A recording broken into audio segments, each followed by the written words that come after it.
اعوذ باللہ السمیع العلیم من الشیطان اللعین الرجیم بسم اللہ الرحمن الرحیم وبہ نستعین وہو خیر ناصر ومعین رب اشرح لی صدری ویسر لی امری واحلل عقدۃ من لسانی یفقہوا قولی الحمد للہ رب العالمین الصلاة والسلام علی رسولہ الکریم وعلی آلہ الطیبین الطاہرین المعصومین لا سیما بقیت اللہ فی الارضین روحی و ارواح العالمین لمقدم ترابہ الفدا ولعنت الدائمۃ علی اعدائہم اجمعین من الآن الی قیام یوم الدین السلام علیک یا ابا عبداللہ وعلی الارواح التی حلت بفنائک علیک منی سلام اللہ ابدا ما بقیت وبقی اللیل والنہار ولا جعلہ اللہ آخر العہد منی لزیارتکم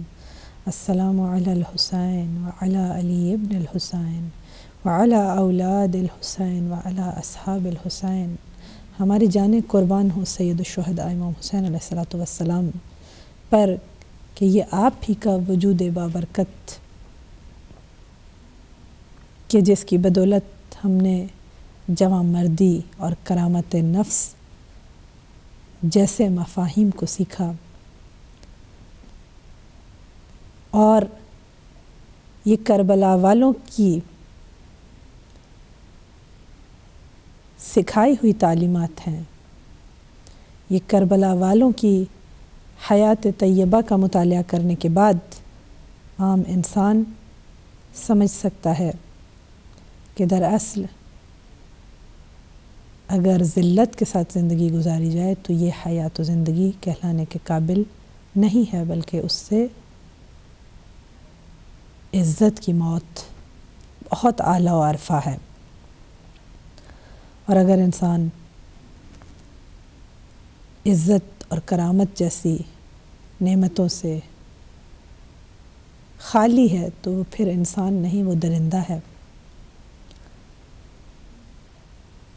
پھر وہ پستیوں میں گرنے کے لیے ہر آن تیار ہے. پھر وہ رذالتوں کو اختیار کرتے ہوئے اپنے لیے غلط راستے کا انتخاب کرتے ہوئے بالآخر کہاں پہنچ جائے گا کہ جس حوالے سے ہمیں اسفل السافلین جیسی تعابیر ملتی ہیں. جو افراد بارگاہ رب العزت میں جھک جاتے ہیں اور ان کا مقصد قرب الہی ہوتا ہے، وہ بڑی سے بڑی مشکل کو خریدنے کے لیے تیار ہو جاتے ہیں، مگر یہ سوچنا گوارا نہیں کر سکتے کہ بارگاہ پروردگار میں نافرمانی کریں. لہذا ڈٹ جاتے ہیں غیر اللہ کے سامنے. باطل کے سامنے جو جھکائے نہ اپنا سر، باطل کے سامنے جو جھکائے نہ اپنا سر، سمجھو کہ اس کا مالک حسین ہے. حسین ابن علی نے اپنا سر کٹا کے انسان کو انسانیت کا شرف عطا کیا. اور پھر کس انداز میں گزشتہ گفتگو میں ہم نے کربلا والوں کی عبادت کی طرف اشارہ کیا اور دیکھا کہ کربلا میں ہر سپاہی چھوٹا ہے یا بڑا ہے اپنے آپ کو مقام عبودیت پر رکھ کر خوش ہے، اور انداز بندگی ہے نرالا حسین کا جو سردار ہے شہدائے کربلا کا.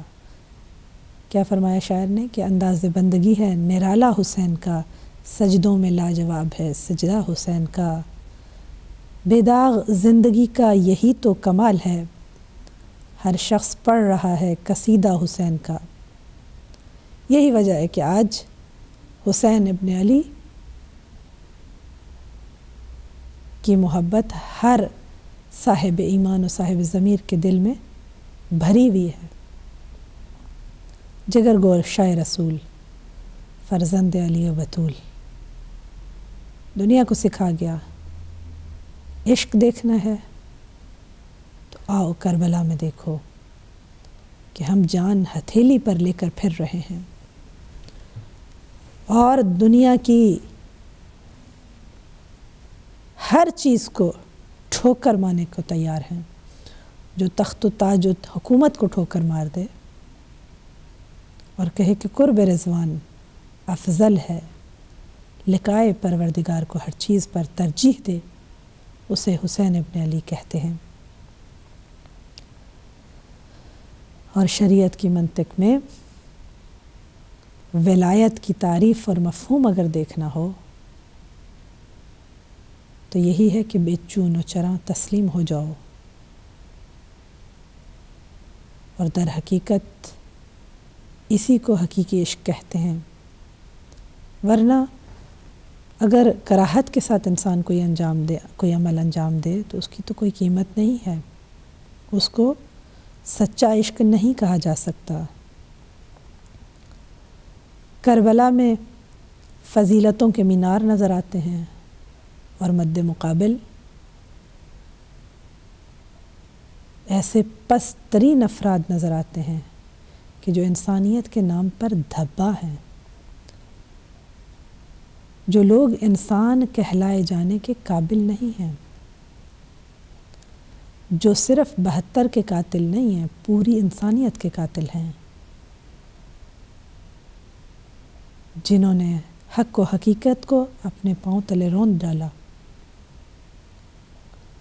جی ناظرین گرامی، یزید ابن زیاد، عمر سعد، شمر ملعون، یہ سب دنیا کے بندے اور غلام ہیں. یہ ہوا و ہوس کے پجاری ہیں جن کا مقصد صرف اور صرف دنیاوی لذات کا حصول ہے، اور لہٰذا ان چیزوں کو، ان دنیاوی مال و دولت کو، حکومت کو، عہدے کو حاصل کرنے کے لیے انہوں نے تاریخ میں ایسی جنایات رقم کی کہ جن کی کوئی مثال نہیں ملتی ہے. زیارت اربعین میں جو کہ امام حسین علیہ السلام کے اربعین پر ہم پڑھتے ہیں، فرمایا کہ ایک دوسرے کے ہاتھوں میں ہاتھ دے کر جو حسین کے مقابل آئے، یہی وہ لوگ ہیں کہ جنہوں نے دنیا کے دھوکے میں آ کر اپنی بہت ہی معمولی قیمت لگائی، بہت کم بولی لگائی، اپنی قیمت لگائی، اور انہوں نے اپنی آخرت کو تھوڑی سی قیمت پر بیچ دیا. اور یقیناً جب ہم مطالعہ کرتے ہیں تاریخ کا تو ہمیں نظر آتا ہے کہ جس دنیا کے لالچ میں ان لوگوں نے یہ خیانت اور یہ بھیانک جنایات انجام دی ہیں، اس دنیا تک بھی پہنچ نہیں سکے. ہاں ناظرین محترم، کربلا عظیم درسگاہ ہے حق و باطل کی صحیح شناخت کو دنیا کے سامنے رکھنے کے لیے. کربلا نے ہمیں یہ درس دیا کہ حقیقی مجاہد کون ہوتے ہیں، جن کے مد نظر صرف اور صرف اللہ کی رضا ہوتی ہے. مشکل ہے پروردگار عالم کی رضا کو حاصل کرنا، اور اگر زینب کبریٰ سلام اللہ علیہا یہ خوبصورت تعبیر استعمال کر رہی ہیں اور ان کی بابصیرت نگاہ کربلا کو اس انداز میں پیش کر رہی ہے، تو اس کی وجہ یہ ہے کہ ولی خدا، حجت خدا، سید الشہداء سلام اللہ علیہ اور ان کے ساتھی وہ اس مقام رضا پر فائز ہیں. اور جب وہ ہستیاں مقام رضا پر فائز ہیں تو پھر کیسے ان کو زیبائی نظر نہ آئے، خوبصورتی دکھائی نہ دے.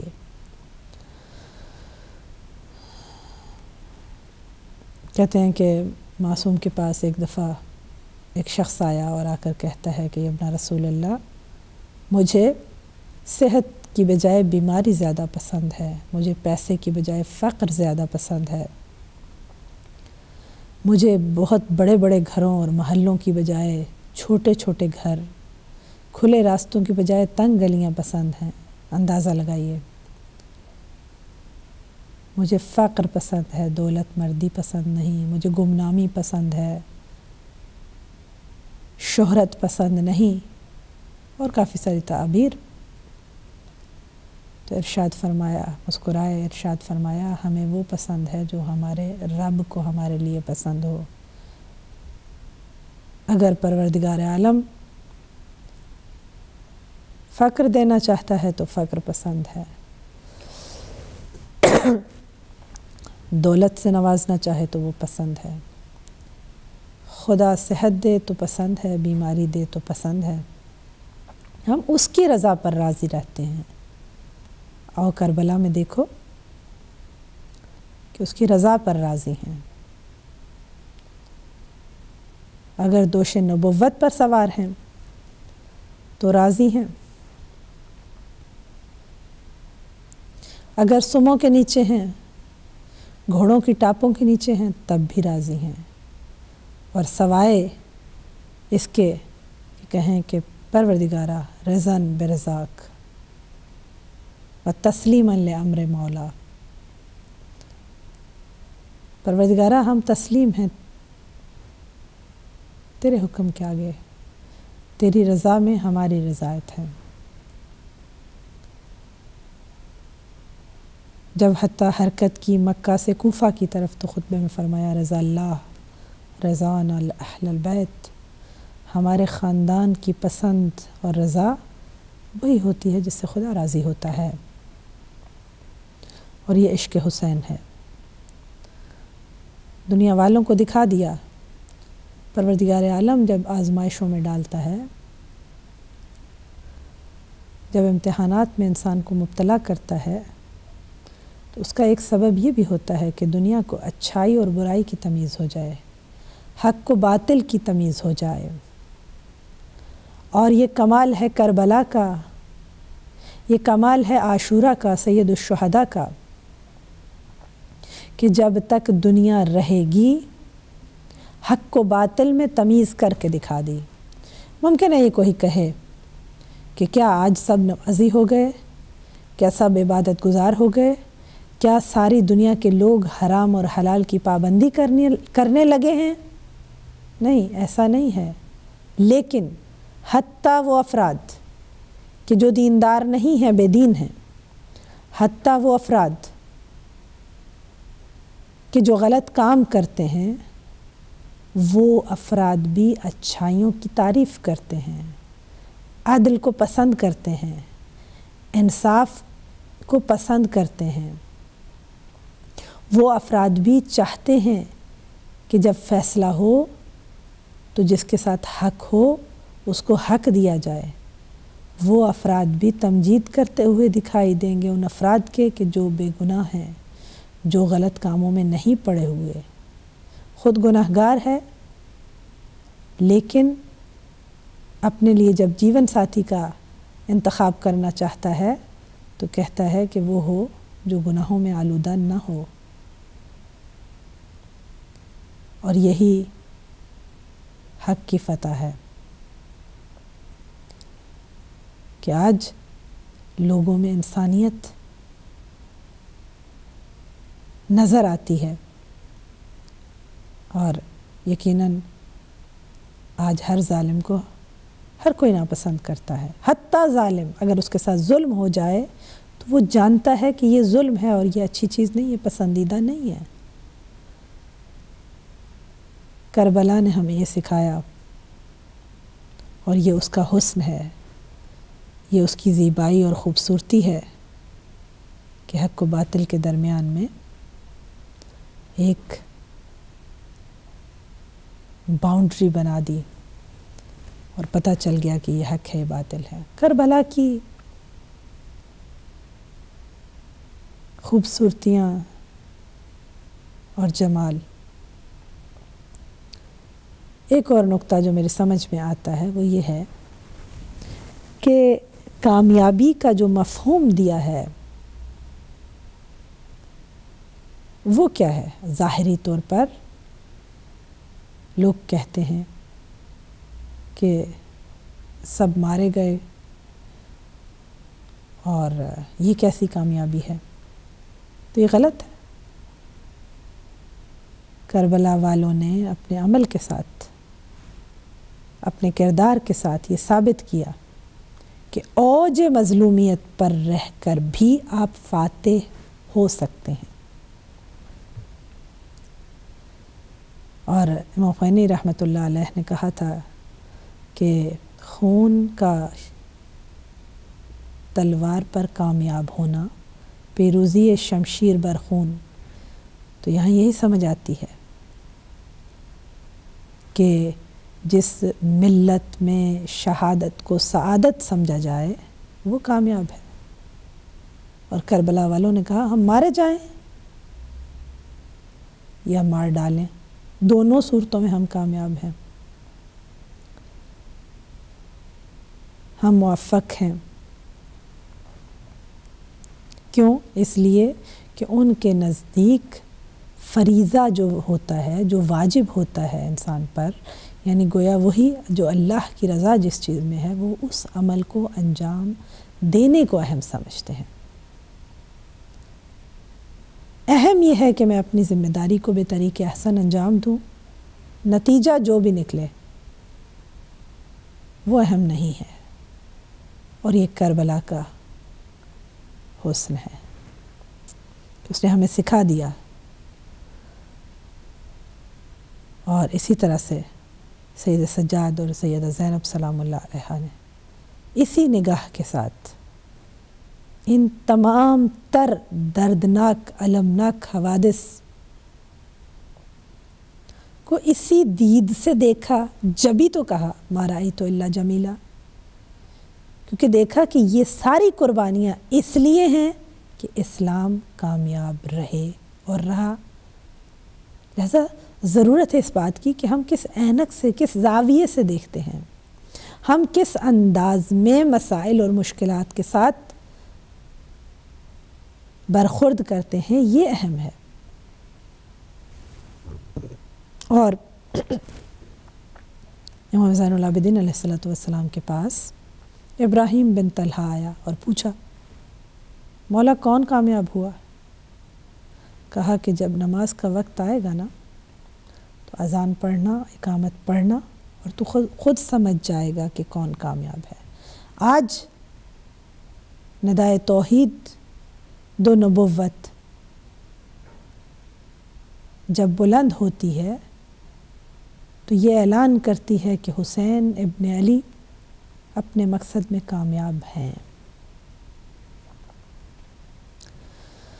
عزاداری نے ہمیں یہ سکھایا کہ ظالم کو ناپسند کرو اور مظلوم کی حمایت کرو، اور جو ظلم کا سبب ہے اس کو بھی ڈھونڈو۔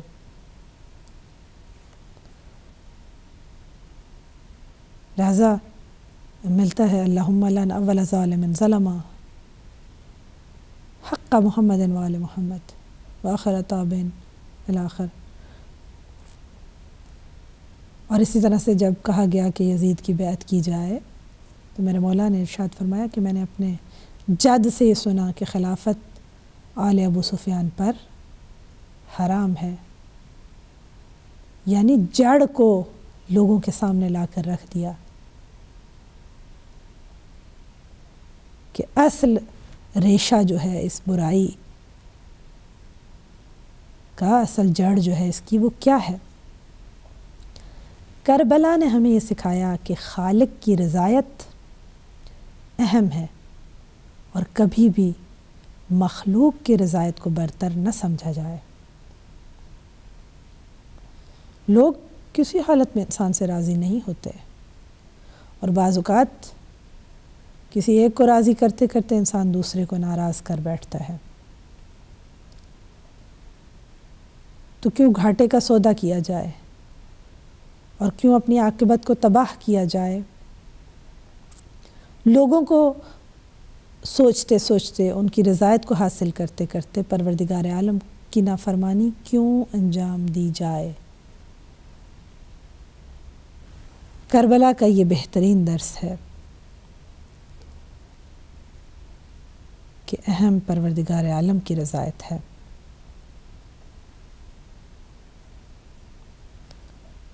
اور اس کے سوا کچھ نہیں۔ اور آپ یہ دیکھیے کہ سید سجاد نے جب شام کی مسجد لوگوں سے بھری ہوئی ہے اور وہ سارا واقعہ پیش آیا کہ درباری بکا ہوا خطیب اٹھ کر اہل بیت اطہار کو برا بھلا کہنے لگا ہے اور چاپلوسی اور تملق کا وہ مظاہرہ کیا گیا، تو اور جب کہا کہ مجھے بھی ان لکڑیوں پر جانے دیا جائے، اور وہ خطبہ دیا اور اپنی شان بیان کی، اپنے خاندان کو کے افتخارات کو بیان کیا، اپنے حسب و نسب سے لوگوں کو آگاہ کیا، تو تب کیا کہا میرے مولا نے کہ جب وہ مؤذن اذان دیتا ہے یا وہ درباری ملا جو ہے وہ آ کر اس طرح سے گفتگو کرتا ہے، تو میرے مولا نے ارشاد فرمایا کہ وائے ہو تجھ پر، تو نے مخلوق کی رضایت کو خالق کی مرضی پر ترجیح دی۔ اور ہمیں یہ سکھا دیا کہ جو بھی شرائط ہوں، جو بھی حالات ہوں، جو بھی مشکلات ہوں، پریشانیاں ہوں، مخلوق کی رضایت اہم نہیں ہے بلکہ خالق۔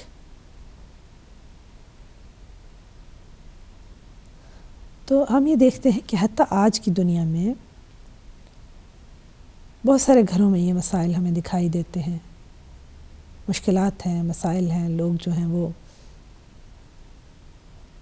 اور پھر جب فیصلہ کرتے ہیں، جب انتخاب کرتے ہیں، تو اللہ کی ناراضگی کو مول لیتے ہیں بہت آسانی کے ساتھ۔ اس کے بدلے میں شوہر کو راضی رکھتے ہیں، بیوی کو راضی رکھتے ہیں، بچوں کو، سسرال کو، معاشرے کو، اسکول، کالج، یونیورسٹی، دوست، یہ وہ فلان۔ ناظرین محترم، ہمارا دین بہت ہی غنی، کامل، جامع دین، اور اس کی تعلیمات اس قدر خوبصورت، اس قدر بہترین، اور پھر اگر انسان خالق کی معرفت نہ رکھے تو اس طرح کی حرکتیں کرے گا۔ کربلا کا ایک اور حسن حقوق العباد کی ادائیگی ہے۔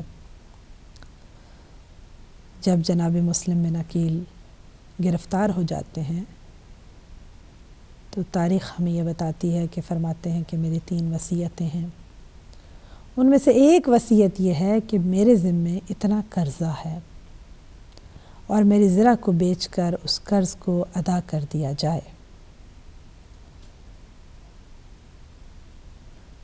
سوچنے کی بات ہے کہ وہ مسلم جو شہید ہونے جا رہے ہیں، اور شہید کا مقام اور درجہ کتنا بلند ہوتا ہے، اور یقیناً جب اس کے وجود کا پہلا قطرہ زمین پر گرتا ہے تو اگر گناہ، جتنے بھی گناہ کیوں نہ ہوں، پروردگار عالم ان کو معاف کرتا ہے،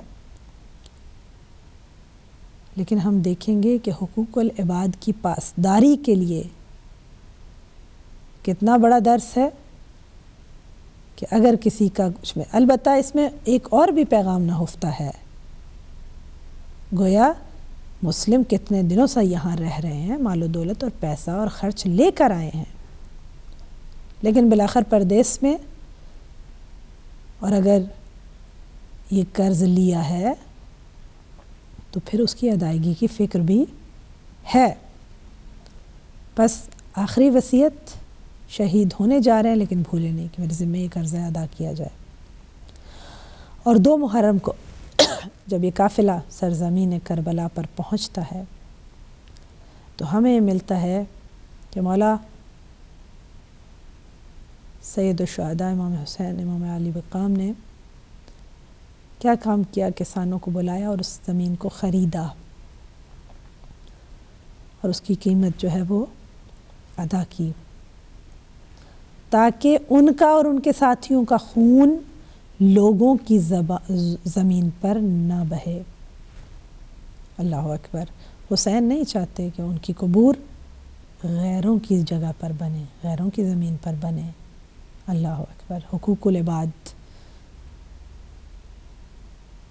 اپنی اوج پر دکھائی دیتا ہے۔ اور اس کے علاوہ شب عاشور جب ساتھیوں کو جمع کیا ہے، جب نصیحتیں کی ہیں، وصیتیں کی ہیں، بشارتیں دی ہیں، اتمام حجت کی ہے، تو وہاں ایک اور نقطہ خوبصورت اور حسین ملتا ہے کہ عاشورہ سے پہلے میرے مولا نے فرمایا کہ اگر کسی کے ذمے کوئی قرضہ ہے تو وہ اس کو اتار دے۔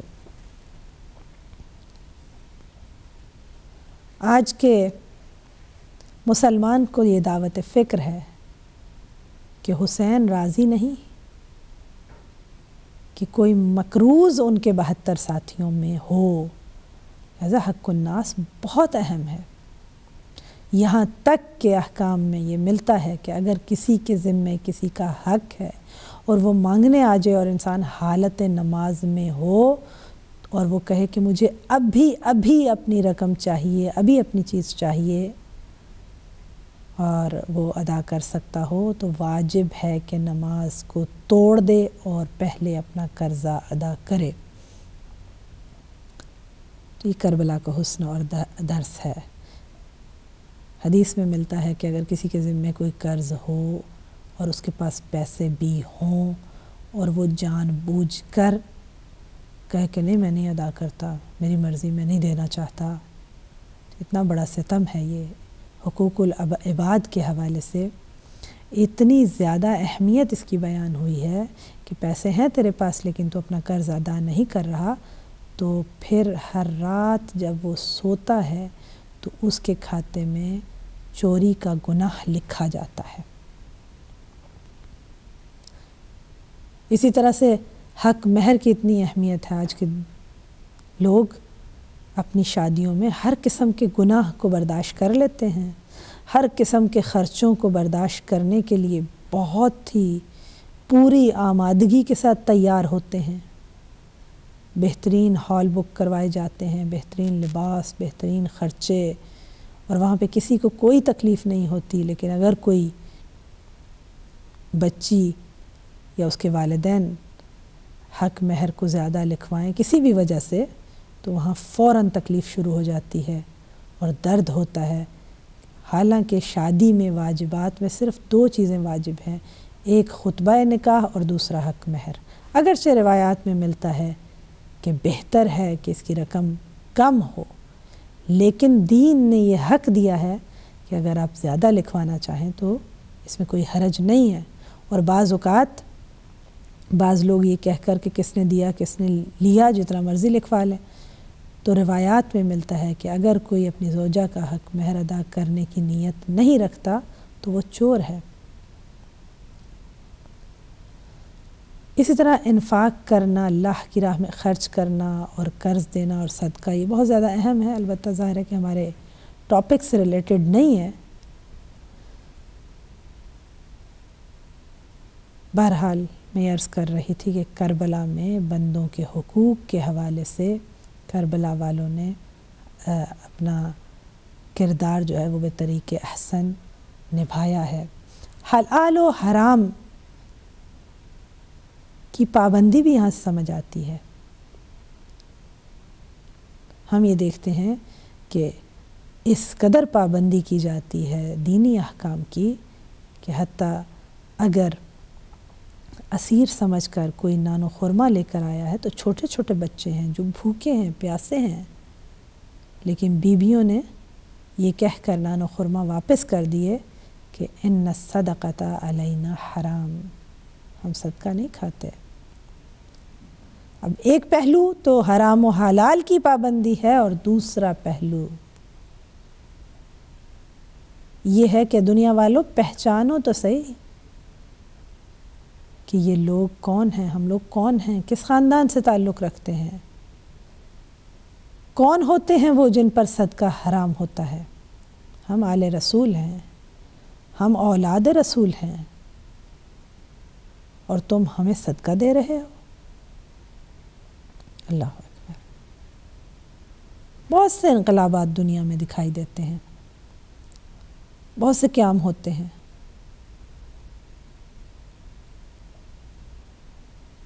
اور دین ظاہر دین فطرت ہے۔ ہم دیکھتے ہیں لوگ مسجدوں کی حفاظت کرتے ہیں، چرچ کی حفاظت کرتے ہیں، گردوارے ہیں، مندر ہیں، جو بھی یعنی دین سے متعلق کسی کی کوئی بھی چیز ہو، بت خانہ ہے، چرچ ہے، جو بھی ہے، آباد کریں یا نہ کریں وہ ایک الگ بات ہے،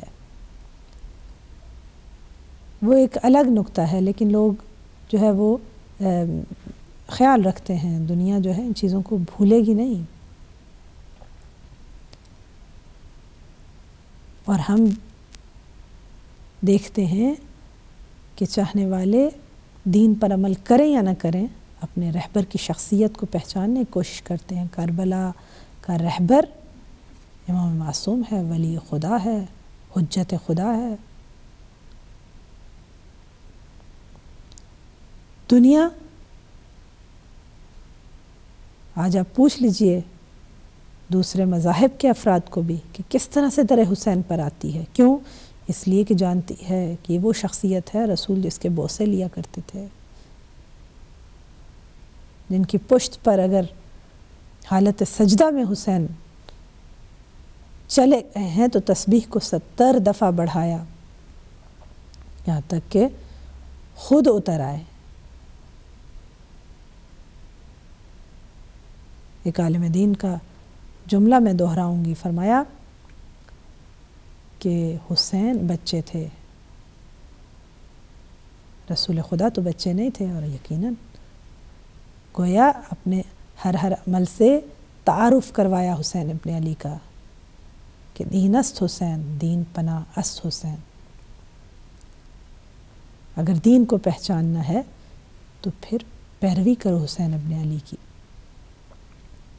اور پھر مودت فی القربہ کے حوالے سے جو اجر رسالت مانگا گیا، جو کہا گیا کہ میں اجر نہیں مانگتا الا المودت فی القربہ، یہ ہم سے بھی تقاضا ہے۔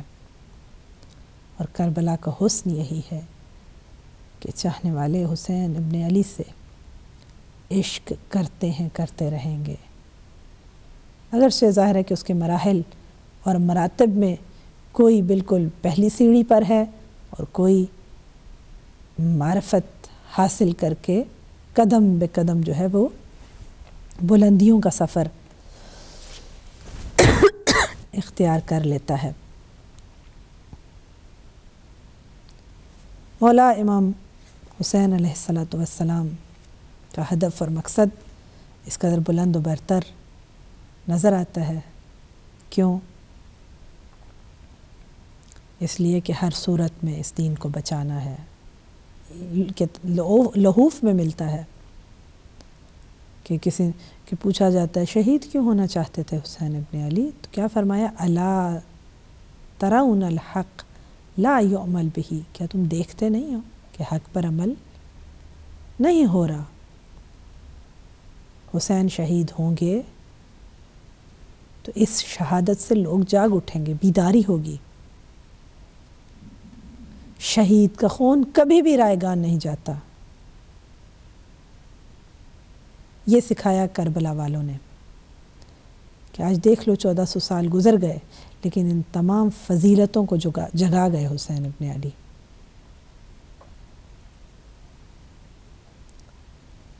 فرمایا کہ تم دیکھتے نہیں حق پر عمل نہیں ہو رہا، لہٰذا حسین جان دے گا تاکہ لوگ بیدار ہو جائیں، تاکہ ہل جائیں، حرکت کریں۔ اور دنیا نے دیکھا کہ بعد میں کئی قیام ہوئے، اور ان سب کا سرچشمہ جیسا کہ میں نے کل ظاہراً عرض کیا واقعہ عظیم کربلا ہے۔ حسین ابن علی نے یہ سکھایا کہ میں معروف سے محبت کرتا ہوں، میں منکر سے نفرت کرتا ہوں، اور یہ صرف اور صرف ان ایام سے متعلق نہیں ہے بلکہ جب تک دنیا قائم ہے حسین ابن علی کا یہ پیغام ہے کہ معروف اچھا ہے اور منکر برا ہے۔ حسین کربلا اس لیے گئے کہ معروف پر عمل ہو، ہدف مقدس ہے، حسین ابن علی نے ان لوگوں کو دو راہے پر کھڑا کر دیا، اور اگرچہ دعوت دی اور چاہا کہ انسان بن جائیں وہ اور راہ ہدایت پر آ جائیں، جیسا کہ آپ نے دیکھا کہ حر کا ذکر ہوتا ہے، جناب زہیر بن قین کا ذکر ہوتا ہے۔ تاریخ یہ کہتی ہے کہ عمر سعد بھی شب عاشور پریشان رہا، لیکن اس نے دنیا کو ترجیح دی، اور جناب حر نے کہا کہ میں اپنے آپ کو جنت اور جہنم کے درمیان دیکھ رہا ہوں، اور خدا کی قسم جنت کے علاوہ کسی چیز کا انتخاب نہیں کروں گا۔ اور عمر سعد کا بھی یہی حال تھا، لیکن اس نے جہنم کا انتخاب خود کیا، رے کی حکومت کے لالچ میں اس نے سب کچھ کیا۔ اے دنیا والو، آج آؤ مجھے بتاؤ کہ کیا اس کو وہ حکومت ملی یا وہ اس میں ناکام رہا۔ حسین ابن علی نے یہ قیام کیا، کیوں؟ اس لیے کہ زنازادہ ابن زنازادہ امام کو مجبور کر رہا ہے، یا بیعت کرو یا مارے جاؤ، یا جان دے دو یا بیعت کر لو۔ کیسے بیعت کرتے حسین ابن علی جو شیطانی راستوں پر چل رہے تھے، جو اللہ کے قوانین کو پاؤں تلے روند رہے تھے، جو سیرت النبوی پر ضرب لگانے کی کوششیں کر رہے تھے۔ ان شیطانوں سے ممکن نہیں تھا جو فساد برپا کر رہے تھے کہ مولا ہاتھ میں لا لیتے، جو بیت المال کو ذاتی جاگیر سمجھ کر اپنوں میں تقسیم کر رہے تھے، جو اللہ کے حرام کو حلال اور حلال کو حرام کر رہے تھے۔ فرمایا میں اس قابل ہوں کہ سسٹم کو بدل دوں۔ یہاں پر ایک اور حسن نظر آتا ہے کہ اگر تم سمجھتے ہو کہ آگے بڑھ کر اصلاح کر سکتے ہو تو خاموش بیٹھنا جائز نہیں ہے۔ بس حسین ابن علی کا مقصد بہت بلند ہے، بہت عظیم ہے۔ بردگی قبول نہیں، حسین کسی کا غلام ہو جائے، بیعت قبول نہیں،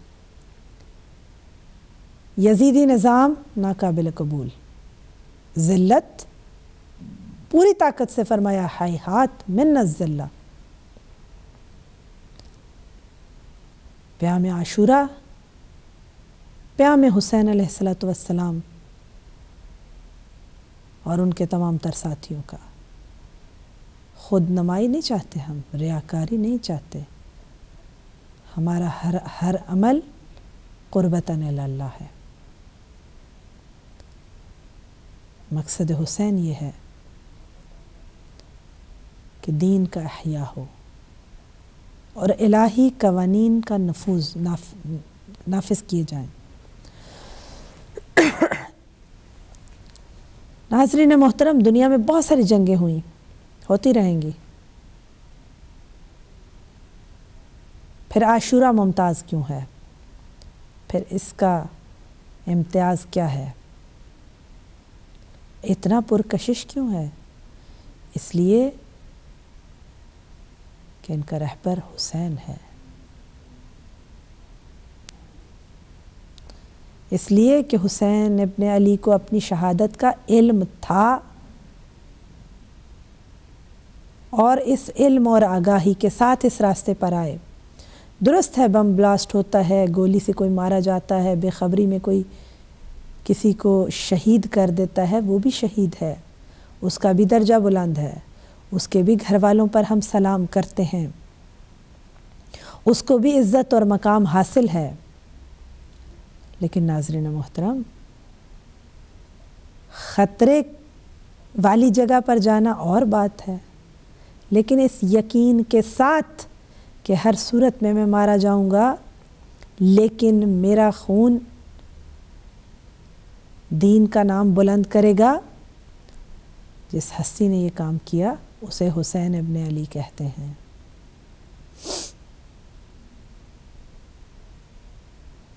اور اہم ہے کیفیت شہادت کی. ہم کیوں روتے ہیں؟ کیوں آج 1400 سال ہو گئے عزاداری کرتے ہیں؟ آپ یہ دیکھیے کہ پیاس تصور میں لائیں ذرا کہ عام طور پر اگر شدید گرمی ہو اور انسان روزہ رکھتا ہے تو جب 10-12 گھنٹے کے بعد افطار ہوتا ہے اور بندہ پانی پیتا ہے تو جوں پانی پیتا ہے اس کی پیاس بجھتی نہیں ہے بلکہ بڑھتی چلی جاتی ہے. اور چھوٹے چھوٹے بچے میدان جنگ، تصور کیجئے. اور پھر اپنی سیرت و کردار یہ ہو حتیٰ مولا کائنات کے زمانے میں کہ لشکر دشمن کو پانی پلایا، اور اسی طرح سے ہور کے لشکر کو کس انداز میں. یہ سیرت ہے ان کی. اپنے قاتل کو دودھ بھیجتے ہیں، یہ اس کی خوراک کا خیال رکھتے ہیں.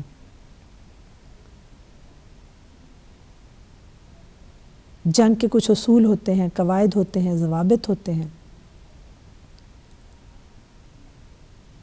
لیکن کس انداز میں یہ شہادتیں ہوئی ہیں.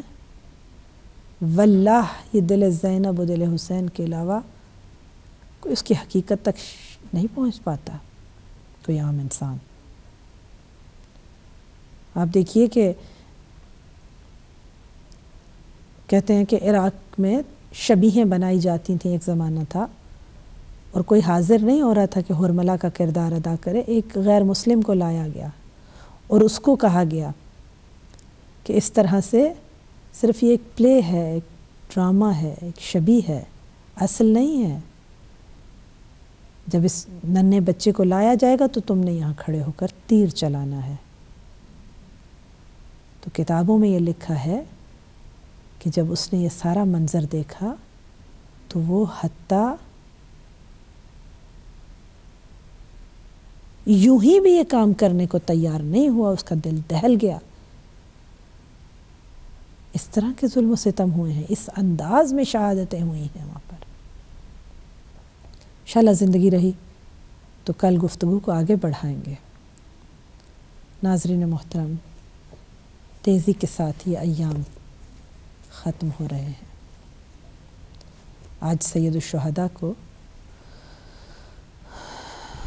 ان کے اس خوبصورت جوان بیٹے کا پرسہ دینا ہے جسے اکبر کہتے ہیں. شاعر کہتا ہے دولت کوئی دنیا میں پسر سے نہیں بہتر، دولت کوئی دنیا میں پسر سے نہیں بہتر، راحت کوئی آرام جگر سے نہیں بہتر، لذت کوئی پاکیزہ ثمر سے نہیں بہتر، نکہت کوئی بوئے گل تر سے نہیں بہتر، صدموں میں علاج دل مجروح یہی ہے،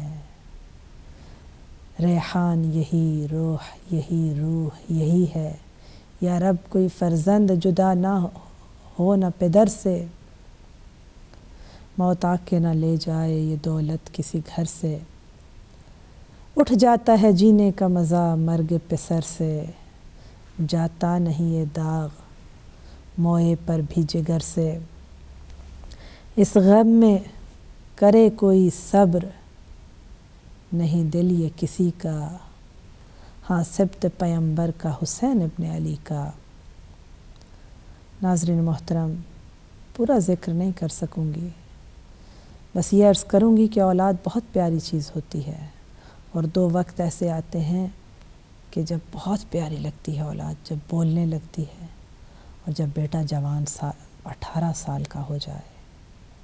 ذرا تصور میں لاؤ. اور اگر وہ بیٹا اس طرح کا ہو کہ جسے میدان میں بھیجتے ہوئے حسین ابن علی پروردگار کی بارگاہ میں یہ کہیں کہ اللہم کن انت الشہید علیہم فقد برز الیہم غلام اشبہ الناس خلقا و خلقا و منطقا برسولک. پروردگارہ گواہ رہنا کہ اب اس جوان کو میں اس قوم کی طرف بھیج رہا ہوں جو گفتار میں، کردار میں، صورت میں سیرت میں تیرے نبی کے مشابہ ترین تھا۔ اور پھر صرف یہی نہیں کہا بلکہ آگے یہ کہا ہے کہ پروردگارا جب ہم تیرے حبیب کی زیارت کے مشتاق ہوتے تھے تو ہم علی اکبر کی زیارت کر لیا کرتے تھے۔ عزاداران سید الشہداء، پروردگار تمہارے جوانوں کو سلامت رکھے۔ اس عظیم ترین شخصیت کا مالک اور یہ واحد شہید ہے کربلا کا کہ حسین ابن علی نے اجازت دینے میں کوئی وقت نہیں لگایا، ایک مرتبہ نہیں روکا کہ اکبر نہ جاؤ، ابھی وقت نہیں ہوا، کہا بیٹا جاتے ہو جاؤ لیکن آہستہ آہستہ جانا۔ جوان بیٹے کو مرنے کے لیے بھیجنا کس قدر دردناک ہو سکتا ہے، کس قدر اذیت ناک ہو سکتا ہے، کوئی اس کا تصور نہیں کر سکتا، مگر چونکہ مقصد اعلیٰ ہے، چونکہ ہدف شریف ہے، لہذا حسین ابن علی نے اپنے نفس کو قابو میں رکھا۔ اور یہ وہی ہستیاں ہیں جو ہمیشہ اپنے نفس کو اپنے قابو میں رکھتی ہیں، کبھی جھکتی نہیں اپنے نفس کے آگے۔ عزادارو، جناب نوح نے جب کشتی بنائی ہے تو قرآن عجیب انداز میں بیان کرتا ہے کہ اپنے بیٹے کو دعوت دیتے ہیں کہ بیٹا آجا کشتی میں سوار ہو جا، نہیں تو ڈوب جائے گا۔ اور نافرمان بیٹا پہاڑ پہ چڑھ جاتا ہے اور باپ کا کہنا نہیں مانتا، کافر تھا، مگر جناب نوح یہ کہتے ہیں کہ پروردگارا اے میرے مالک یہ میرا بیٹا ہے، انا ابنی من اہلی، اور آواز قدرت آتی ہے کہ لیسا من اہلک انہ عمل غیر صالح، تیرا اہل نہیں ہے۔ تو قرآن کی یہ تعابیر ہیں کہ بیٹا کافر ہے لیکن پروردگار عالم کو یہ قبول نہیں کہ جوان بیٹا باپ کی آنکھوں میرے بابا مجھے پانی نہیں پلائیں گے، کیا اکبر جانتے نہیں کہ خیموں میں پانی موجود نہیں؟ اس کے باوجود کیوں کہا قد قتلنی العطش، بابا 2 گھونٹ پانی کے مل جاتے۔ اس لیے کہ دنیا والو دیکھ لو اور سمجھ لو کہ میں حجت خدا کا بیٹا ہوں۔ باپ میرا بابا اگر چاہے تو اپنے جوان کی آخری خواہش کو پورا کر سکتا ہے، میرا بابا کائنات میں تصرف کر سکتا ہے، لیکن آؤ دیکھو صبر حسین کہ کس انداز میں اس امتحان پر پورا اترتا ہے۔ عزاداران سید الشہداء، اکبر دوبارہ میدان میں گئے، خوب لڑے، ایک مرتبہ آواز آئی السلام علیک یا ابتا ھذا جدی رسول اللہ، میرے جد رسول خدا ہیں جو جامع طہور سے مجھے سیراب کر رہے ہیں۔ بس ایک مرتبہ حسین جوان کے لاشے پر پہنچے، کس انداز میں پہنچے ہیں حسین ابن علی، آنکھوں کی نظر جاتی رہی، قدم قدم پہ ٹھہرتے تھے شہ تشنا گلو، ہوا میں سونگھتے تھے اپنے لال کی خوشبو، زمین پہ بیٹھ کے گہے بہاتے تھے آنسو، تلاش کرتے تھے ہاتھوں سے لاش کو ہر سو، اور جو کوئی پوچھتا تھا کیا حضور ڈھونڈتے ہیں تو رو کر کہتے تھے آنکھوں کا نور ڈھونڈتے ہیں۔ ایک مرتبہ جوان کے لاشے پہ پہنچے، رخسار پہ رخسار رکھا، عمر سعد کو پکار کر کہا خدا تیرے رحم کو قط کرے، عزادارو خاک کربلا پر تصویر رسول خاک و خوں میں غلطاں دکھائی دی۔ ایک جملہ کہا میرے آقا نے علی الدنیا بعدک لفا، ہے خاک زندگانی اکبر تیرے بنا، الا لعنت اللہ علی القوم الظالمین وسیعلم الذین ظلموا ای منقلب ینقلبون۔